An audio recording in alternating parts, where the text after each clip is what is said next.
Hi friends, in today's video I'm going to talk about how to really approach a multiple choice question based exam. Now in this video I'm going to give you an approach which is different from what you use when you are doing a short note based exam. You will see this if you're in a school or a medical school. Anyhow, if you're appearing for a competition, you read in a textbook which is in continuity. So you read a topic A followed by topic B, topic C, and you read it in continuity.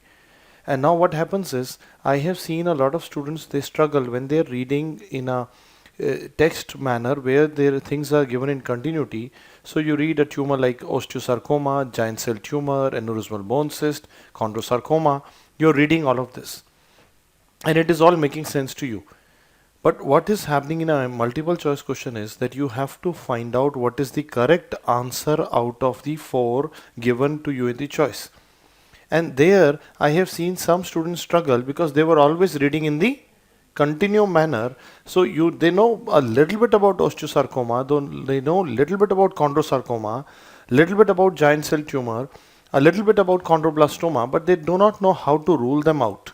And the idea here is that now the good students, that is what I want you to know, good students with good MCQ skills, what they are doing is they read one topic, they read the second topic, in their mind or in their notebook, they create a comparative analysis that, okay, this is the age group this disease is present, this is the key diagnostic finding, this is the differentiating feature between the two.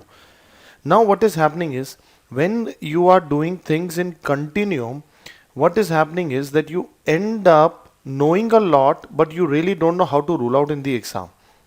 And then you are only able to solve questions which are purely memory based. For example, they might give you a question which is directly from the paragraphs that you've written in, you are able to do it.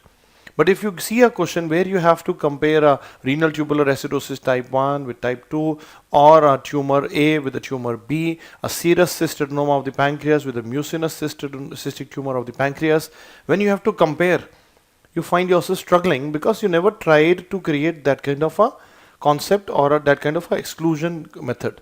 And if I now look back and see what all toppers and good rankers in MCQ exams are doing, they are not only answering questions that they are directly able to answer from the memory, they are also able to answer a lot of questions because of the exclusion.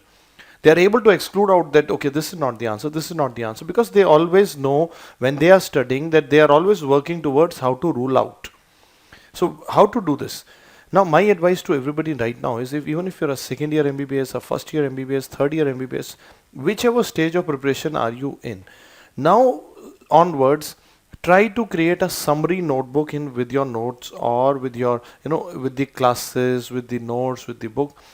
Or if you're attending classes, you can always have a chit which you can paste on the page, and on which you can say, okay, the key differentiator between A and B is this. I'll give you an example. It's a very important question that you always get in your exams. One is how they give you a visual which is looking an expansile bony lesion with a septae looking like a soap bubble, and you will see probably it's a giant cell tumor or an aneurysmal bone cyst. How would you rule them out? So what is the key differentiator? And these are the kind of points that you will miss when you're reading in a sequential manner, where you're reading one thing, second thing, third thing, you know everything, but you don't know what is the difference between A and B. And in the exam, you're confused between A and B, how to rule them out. And the key differentiator here is the age. If it is a child where you see the growth plates are still open, you probably go towards aneurysmal bone cyst. If it is an adult with a epiphyseal tumor, you think of giant cell tumor. That's the key differentiator. So if I was in your place, in my notes, once I know all this, I would stick a cheat. Look at the age to mark answer ABC versus GCT. Or if you are still in the formative years where you are still reading textbooks at that time, you can utilize that to make your own summary. And that summary should have only difference between, like for example, the classic ones I will talk about here is ulcerative colitis, Crohn's disease, tubercular bowel, ischemic colitis, diverticulosis. When do you think of each? What is the key differentiator? And I've often seen some students, they struggle when they are looking at multiple diseases in one question, so they do not know. But if I ask them to write a short note on ischemic colitis, they are able to do it.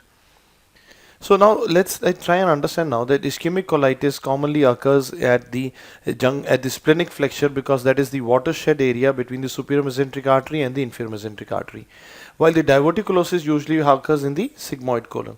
So once you know such key points, okay, I'm just giving an example that you know the keywords. Okay, this is the what I'm looking at. This is what I'm looking at. You know how to differentiate, and that differentiation would help you in the exam.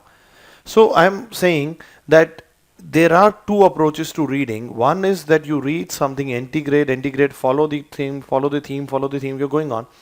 But once you reach a critical mass where you have finished two typical diseases or two types of same disease, type 1 disease, type 2 disease, make it a point to mentally note the difference between A and B, or create it on your notebook, so that when you are revising later on, you know the critical points. These are the critical words that I'm looking for to differentiate A from B. And that is the key differentiator in a competitive exam.